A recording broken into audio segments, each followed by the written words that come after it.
15 years old, and I've been shooting for almost 8 years.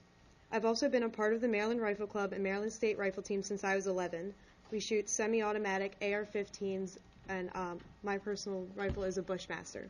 Because of this, I have become eligible for various shooting scholarships around the country to a wide array of even the most prestigious colleges that have shooting teams. Achieving stricter gun control laws would obliterate any opportunity I could have had to attend a decent college on a shooting scholarship.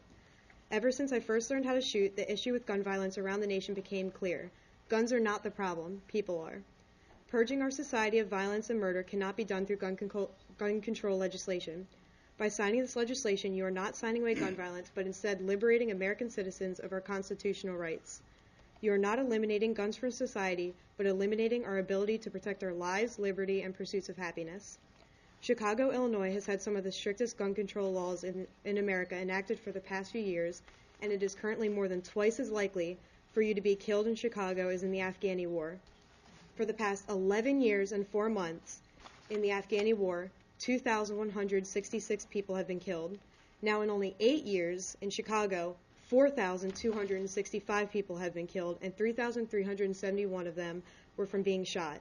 Is that really something we want to model our state laws after? Now, even of those 3,371, only 37 were killed with a rifle, which is barely 1%. 98% were killed with a handgun, so creating gun control legislation that targets assault rifles has statistically proven to only weed out less than 1% of the problem if you're lucky. I'd also like to point out that none of the guns used in the Chicago shootings were registered or licensed to the people who used them, thus even further proving that simply restricting guns will not stop criminals from using them, nor will restricting guns stop criminals from harming others in general. On December 14th of 2012, the same day as the Sandy Hook shooting in central China, a man stabbed 22 children and 1 adult. Guns are not needed for mass murder, and robbing American citizens of our rights to own them won't solve anything. You must also consider the fact that the majority of gun violence occurs in low-income neighborhoods.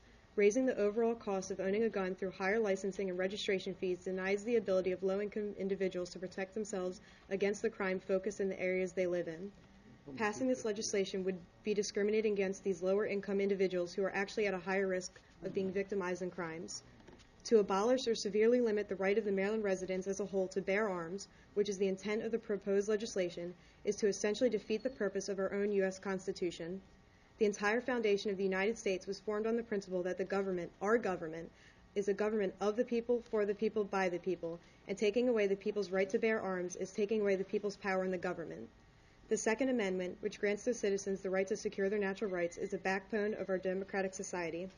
I hope you all consider these points as you go to vote on this or any other gun control bills.